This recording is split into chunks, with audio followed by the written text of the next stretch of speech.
For every good idea that's been developed in the past, there are 1,000. There are 10,000 yet to be developed. I don't think we've even gotten started yet. In thinking, in getting ideas, what are the underlying factors of a really great idea? What causes a person to suddenly get an idea that will change his life or even the world? One of the best descriptions of exactly what it takes was written by John Livingston Lowes, who lived from 1867 to 1945. He said that a great idea requires three vital factors, which he called the well, and the vision, and the will. The well is our store of knowledge, of facts. It's the great chaotic jumble of facts, ideas, and information that we've stored away in our mental computer. The more the better. That's why, as Leo Roston says, there's no such thing as idle curiosity. John Lowes puts it this way. The notion that the creative imagination, especially in its highest exercise, has little or nothing to do with fact, is one of the pseudodoxia epidemica which die hard. He means, of course, that if you think great ideas can come from a shallow well, you're probably as wrong as you've ever been in your lifetime. The deeper and better stocked your well of information, the better. Next, the vision. You need some arresting stimulus, which often comes by accident, to give you the enlightened vision you need. He put it this way. In genius of the highest order, the sudden, incalculable, and puissant energy which pours up from the hidden depths is controlled by a will which serves a vision which sees in chaos the potentiality of form. Darwin had been accumulating masses of facts which pointed to a momentous conclusion, but they pointed to a maze of baffling inconsistencies. Then, all at once, the flash of vision came. He tells us in his autobiography, I can remember the very spot on the road whilst in my carriage, when to my joy the solution occurred to me. And then and only then does the will come into play. With the infinite toil of exposition, was slowly framed from the obdurate facts the great statement of the theory of evolution.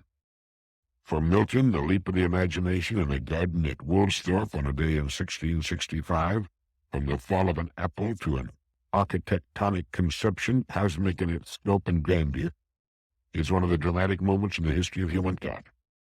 But in that pregnant moment there priced together the profound and daring observations and conjectures of a long period of years, and upon the instant of illumination followed other years of rigorous and protracted labor before the Principia appeared.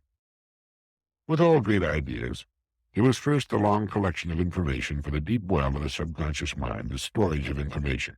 Then, the vision, the great idea itself. Whether it was a sculpture, a book, a great piece of music, a painting, an idea in mechanics or architecture or business or anything. It can come in the middle of the night or while you're eating breakfast on an airplane or watering your lawn, anywhere.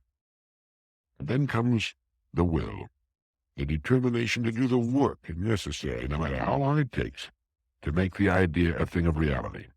The well, the vision, and the will. The three steps necessary for the completion of a great idea.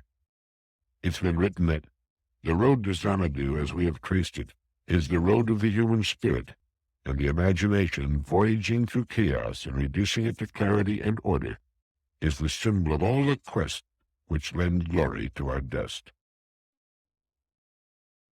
The American Economic Foundation points out that among all living creatures, man alone is placed on Earth without a built-in book of instructions for successful living.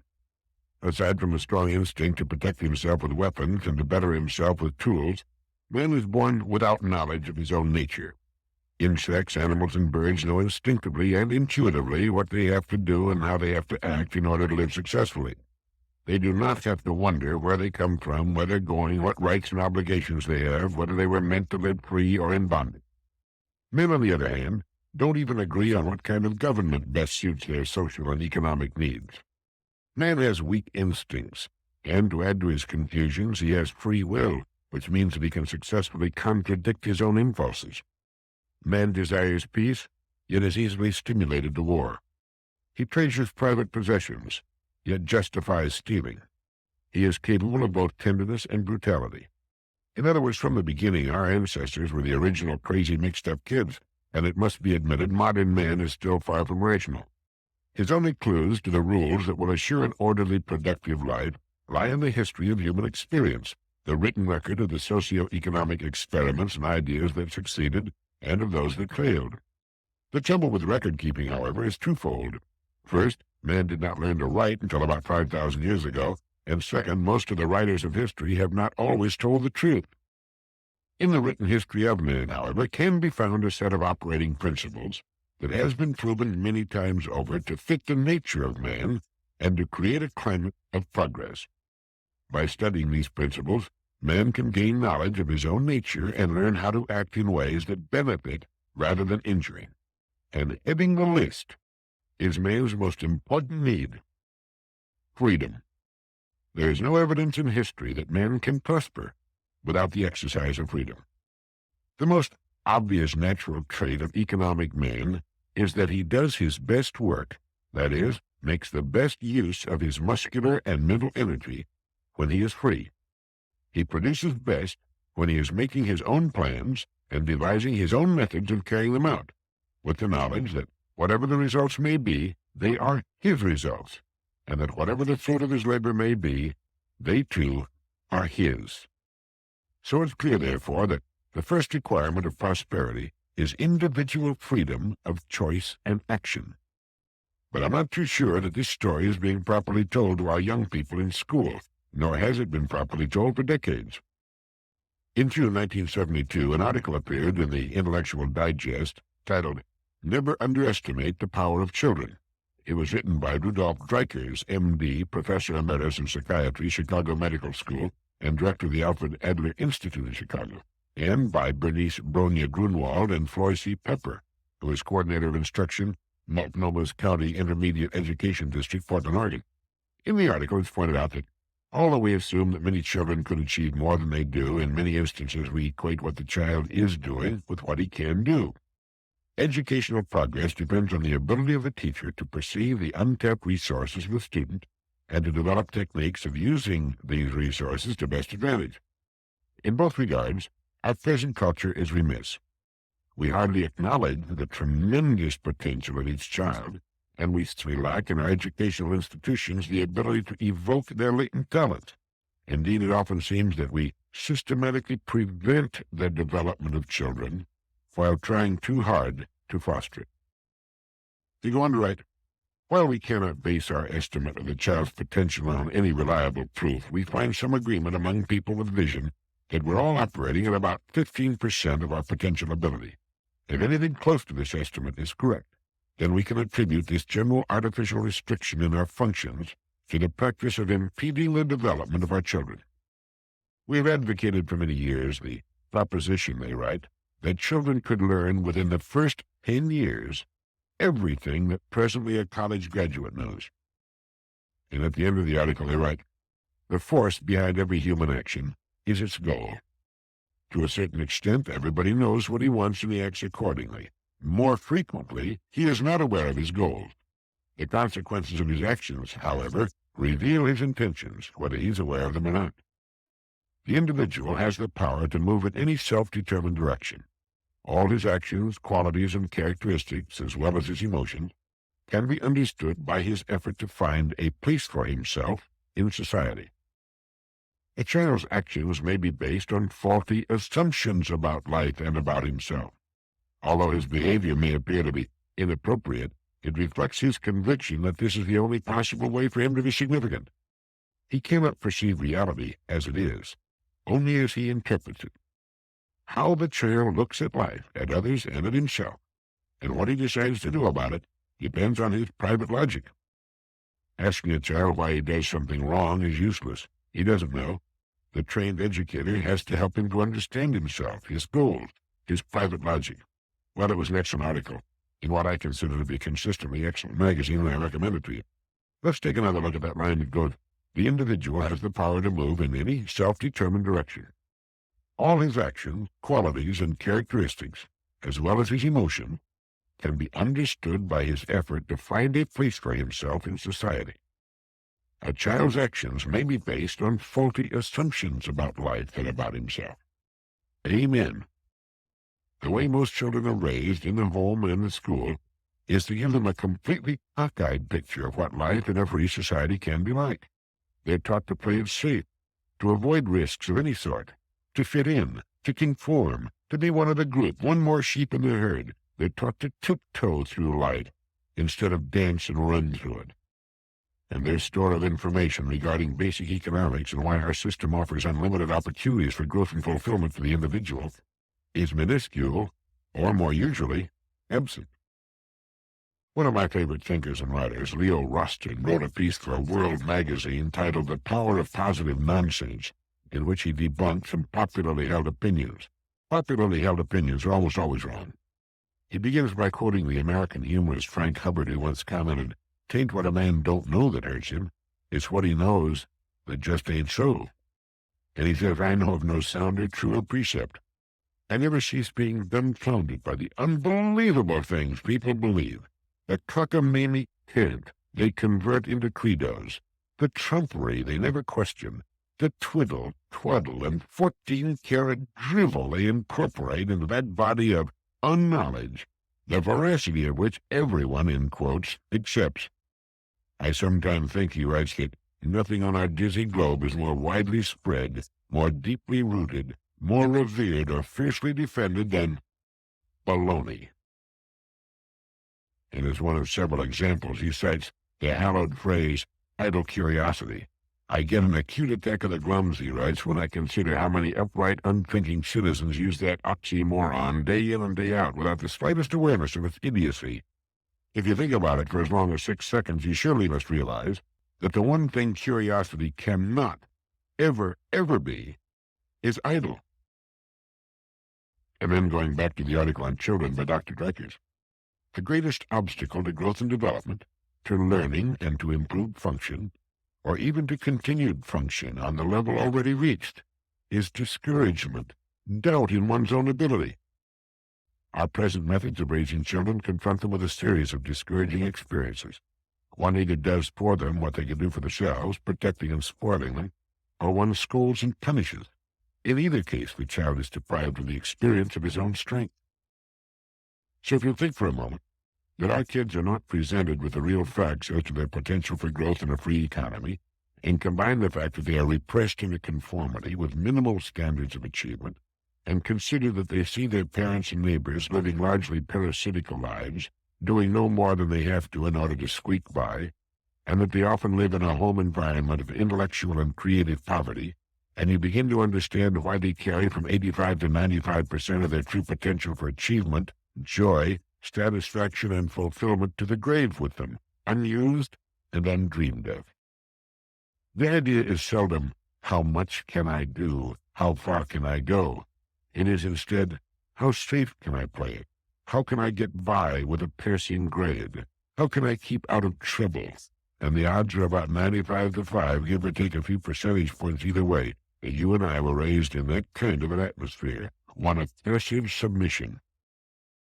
The way millions live in our society, you might as well be living under a communist or socialist form of government, with all decisions being made for them by a small group at the top. Except for going to the polls on election day, they're really not free at all. They tread a narrow path and live in a state of uneasy anxiety. They're taught to live that way, and they never get over it. I read one time about the headmaster of an English lower grade school who always made it a point to visit a new class and ask the children the same question. He would say, "It's very important that every one of you knows the correct answer to this question. Why are you in school?"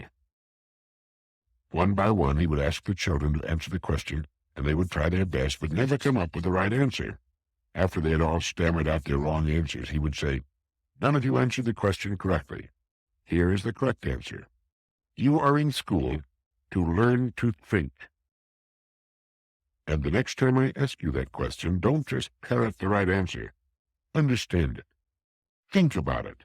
You are in school to learn to think." Well, I don't know how successful he was in teaching this most valuable of lessons. It certainly stuck in the mind of the man who told the story. He was Gavin Maxwell, author of the fine and beautiful book, Ring of Bright Water, among others. The children in that school, like Gavin Maxwell, were fortunate. But we know most teachers don't teach their young charges how to think because they themselves usually haven't the foggiest notion of how to think. The odds against our having had such a teacher are great, and the odds against our learning to think in our homes as youngsters are about the same. But we can learn to think through re-education, through realizing what the opportunities are in our society today, and that we're normally functioning on a fraction of our real potential, and realize that we can definitely bring more and more of the power of our minds to bear in our lives. Once a person has learned how to think, he has just about all the advantage he needs in a society such as ours. He can have an interesting, productive, and successful life. He need never remain for long in a situation he finds not to his liking. He can change it, or move from one thing to another. Knowing how to think and thus solve his problems as they arise and the problems of others, he has the kind of inner security that permits him to live abundantly in a state of what others would think of as insecurity all the years of his life. We've all seen people filing through one half of a double door, a long line of them following each other through half of the door and waiting needlessly in line to do it. And then you've seen someone open the other half of the door and breeze through. Immediately, people will plunge in behind him, but it took him to think, to ask himself, I wonder why we're all going through half of that door like a bunch of stupid sheep. It was designed to handle twice the traffic, so he opens it and he goes through life like that, opening obvious doors, at least obvious to him, while others follow his lead. He'll do that in whatever field he chooses, simply because somewhere along the line, he learned to think. Perhaps it was a wise teacher like our English headmaster. It may have been his mother or father. But somewhere along the line, he learned the almost limitless power of his mind. He learned to be curious. He learned about the gold mine between his ears, and he formed the habit of using it. Successful people are not people without problems, as a wise educator once put it. Problems are much the same for all of us. Successful people are simply people who've learned to solve their problems. They've learned to think. We mentioned at the beginning that the first requirement of prosperity is individual freedom of choice and action. Several years ago, Frederick R. Cappell, chairman of the board of the American Telephone and Telegraph Company, told about a study the Bell system made of the relationship between profits and performance in American industry. They started with two questions. Does profit do anything?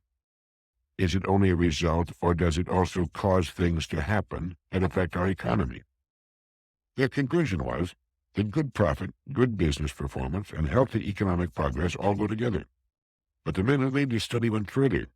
Good profit, they suggested, does much more than parallel good performance. It's one of the essential factors in bringing good performance about. The other essentials in the end were good management and a good product. In other words, good profit is by no means merely a result.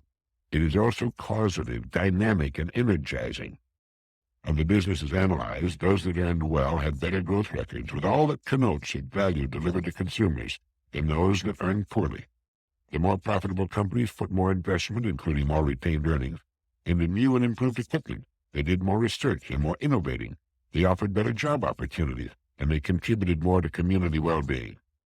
Thus, the study group suggested that good profit should be regarded as a prime cause of economic and social progress. Profit, they felt, is not merely an end result of the business process, but a lively, functional element that does indeed cause things to happen. And this is the point that so many well-meaning but off-base social reformers miss. They keep seeing profit in the average working person as somehow separate and unaligned. They fail to see how profit earned by a commercial organization can do any good at all for society as a whole. But that's exactly what it does best. Profits are not drained off and put in vaults or buried in bomb-proof caves. Profits go to work. They're invested right back into the economy in the form of new and better tools, expanded industry and products and services. Profits go into the pockets of all the people.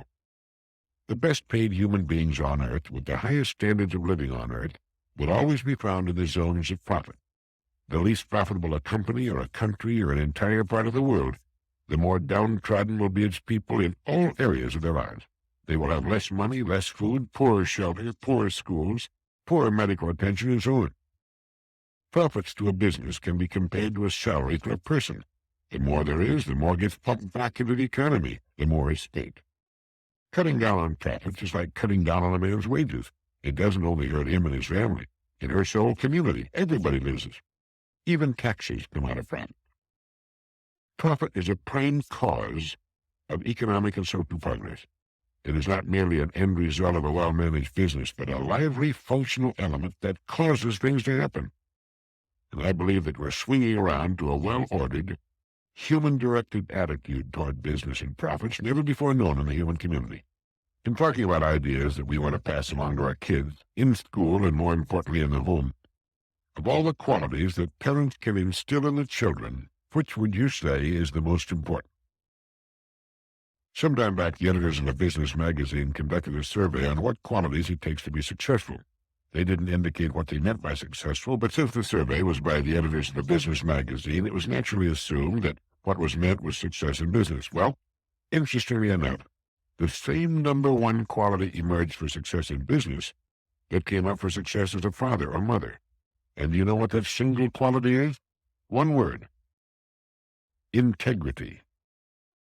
There are millions today who will laugh at that, but the odds are good that neither they nor their youngsters are doing too well. You remember when General Dean was taken prisoner during the Korean War?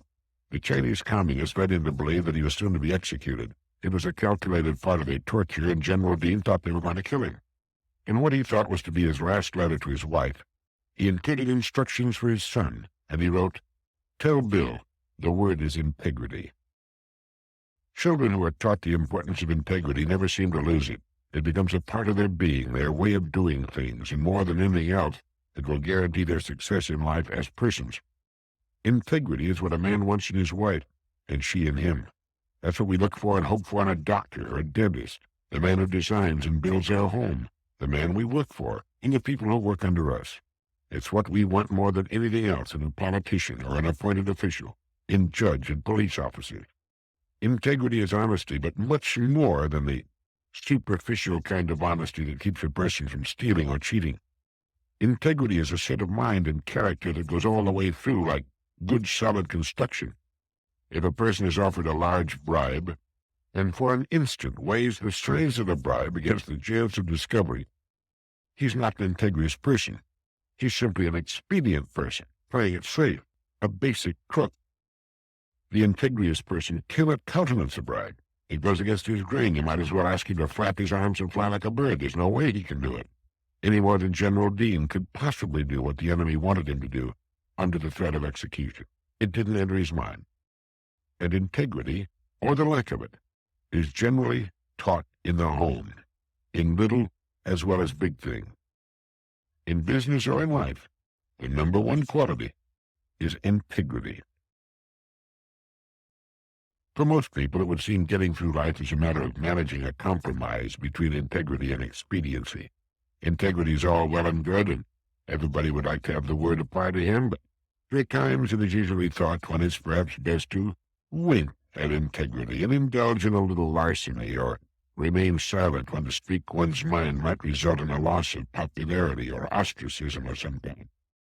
As Ortega tells it, the human creature is born into the world in the natural state of disorientation. He's the only creature on earth who is not at home in his environment. He must, and he does, in a godlike fashion, create his own life, his own world. And that's an awesome thing to think about. The responsibility is onerous, frightening. To present a white knight-like facade of unblemished and unsullied integrity is not only difficult, to most people I'm sure, it's also a little ridiculous. The old battle cry of the mob is, "Everybody does it, why shouldn't I?" And that's exactly why the person of integrity doesn't do it. They will ask, "What are you trying to be, a Boy Scout?" What's wrong with being a Boy Scout? Why shouldn't we go straight in a time when such an attitude needs all the recruits it can get? Integrity in business is the surest way on earth to succeed. Sometimes it might seem that what you're doing is going to cut into profits, but it inevitably ends by increasing profits. I was talking to a well-known, highly respected Florida real estate man the other day, and this subject came up. He's been in the real estate business in Florida for more than 30 years and has long been a champion of going the extra mile, doing much more than he needs to in order to get by and earn a profit. He told me that the more he works for the good of the consumer, the customer, and of the community at large, the more money he makes. If he could get by putting 5 lots on a piece of property and digging the canal 5 feet deep, he puts 3 lots on it and digs the canal 12 feet deep. And if the code requires a landfill of 5 feet, he makes it 7 feet. By so doing, he's earned the admiration and respect of everyone in the community, has built a tremendous reputation for integrity, and has become a millionaire in the process. Call him a Boy Scout, and he'll smile and say, Thank you. When we put the well-being of people in first place, we'll never make a mistake. People first, profit last. And the more you do it, the bigger and better your profits become. It's the old law of cause and effect. In my opinion, there should be courses in integrity. Someone once wrote that if honesty didn't exist, it ought to be invented as the best means of getting rich. But kids don't learn integrity when they see their father bringing home loot from his place of employment, or bragging about how he cheated on his income tax, or lifting towels and other loose impedimenta from a hotel or motel roof. Yes, tell Bill the word is integrity. In a product, a service, or a human being, integrity is priceless and can only lead to success in the long run. We've all played golf with people who conveniently forget strokes. They fool no one, least of all the other club members, and they become objects of derision. And every week we read in the newspapers of men, quite often in high places, whose lack of basic integrity has landed them in trouble with the law, with the resulting damage to themselves and the members of their family. They were not taught the importance of integrity as youngsters, and failed to mature and learn the importance of it as adults.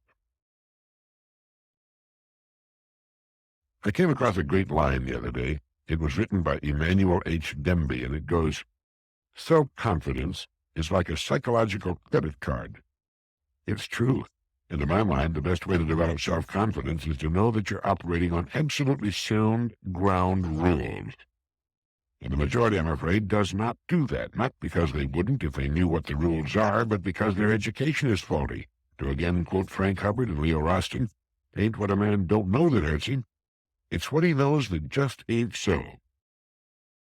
An excellent book that I enjoyed tremendously and want to reread is The American Idea of Success by Richard M. Huber. Huber gives the best description of why Americans are so hipped on success without really knowing the definition of the word as it applies to our lives I've ever read. He points out that the most important element in the foundation of American civilization was not economic, political, or ethnic. It was religious. Nowhere is the importance of Puritan Protestantism more apparent than in explaining why Americans were ambitious to succeed. The Christian goal of the Middle Ages was to know and do the will of God. Although ambition was not entirely smothered, one was expected to do his duty in the station of life to which it pleased God to call him. The Christian goal of Puritan Protestant America was also to know and do the will of God, except that man's understanding of God's will had changed. The quest for grace became a quest for wealth. If, as Gunnar Myrdal perceived, Americans worshiped success, it was because Americans from early in their history worshipped a God that they were confident wanted them to be a success. The consequences of this conviction were immense. All societies pursue certain objectives that they define as saintly. Yet some societies, like America, ended up wealthy by pursuing what they believed was saintly. Piling up a fortune was a way of worshiping God and a visible proof of his favor. As Eric Fromm has pointed out, this ethic supported the feeling of security and tended to give life meaning and a religious sense of fulfillment. Each combination of a stable world, stable possessions, and a stable ethic gave the members of the middle class a feeling of belonging, self-confidence, and pride. Puritan Protestantism ideologically supported productive personal qualities. It may also have psychologically helped to mold such qualities into its believers. How did Puritan Protestantism build in entrepreneurial traits of initiative, self-reliance, and risk-taking?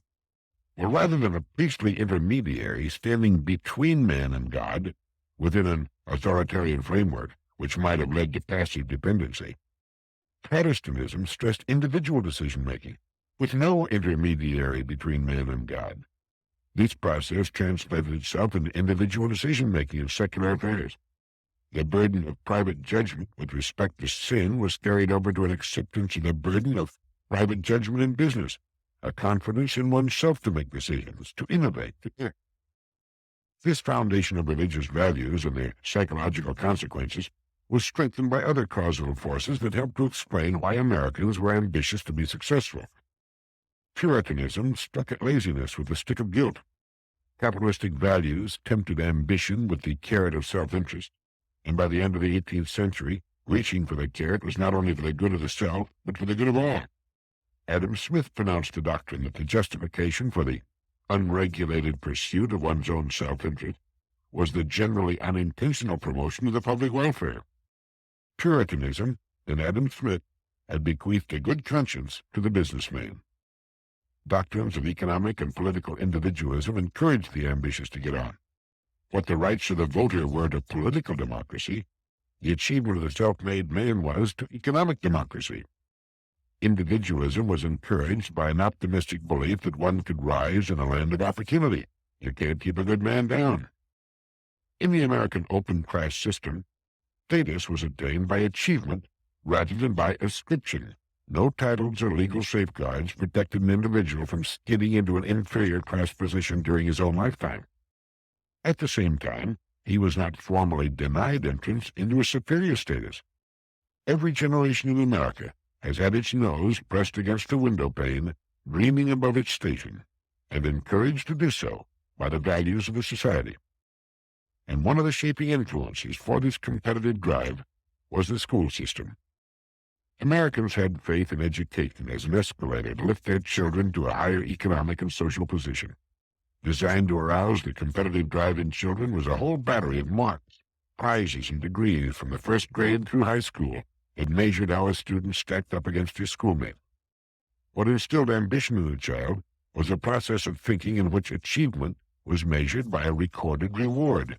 After graduation, the reward was simply shifted to money. And the drive for money was occasioned by more than just the desire for money and what it can buy. Money and the education it confers on following generations in America determines one's social standing. If not in the first generation, certainly, if there's enough money, in the generations to follow. The most socially prominent families in America are built on nothing but great piles of money. Some of them may be able to trace their ancestry to the Mayflower, but passage on that small and beat-up vessel was not obtained by one's social standing. I think it's a wonderful thing that a person's standing in the community does not rest upon the titles of his ancestors. As someone has commented, the best part of such people are often underground. But to equate social standing with a lot of money is just as ridiculous. The fact that a person can buy the biggest house in town and staff it with servants does not in any stretch of the imagination cause him or her to be superior to any other person. To assume such an attitude is a sign of infantile stupidity. If you've got the money, great. Enjoy it and spread it around and pass it along to the kids if you like. But don't get on your high horse because your grandfather had a good idea and some perseverance. But by all means, read The American Idea of Success by Richard M. Huber. It will give you a brilliantly clear picture of just what the title implies, and by so doing, it helps you and me get a clearer picture of what real success as a person is all about. I have a good friend who's a highly paid executive with one of the country's largest corporations. He and his wife have 5 children, and they have vowed not to leave a dime to any one of them. It's a wonderfully happy family, and the children, now grown and married, are doing fine on their own. But they've known for years not to expect a legacy. I'd be the last person in the world to cheat them of the opportunity and the fun of making it on their own, says their father, and so he arranges to spend every dime of his considerable income every year. He has provided for his retirement, carries enough insurance to protect his wife, and that's it. He has a wonderfully healthy attitude towards money and enjoys it fully without worrying about stacking it up. Money is the harvest of our production and can be used to purchase the production of others. It's a good thing, and with it we can live and enjoy the good life, and that's about it. To ascribe other values to it is a sign of immaturity.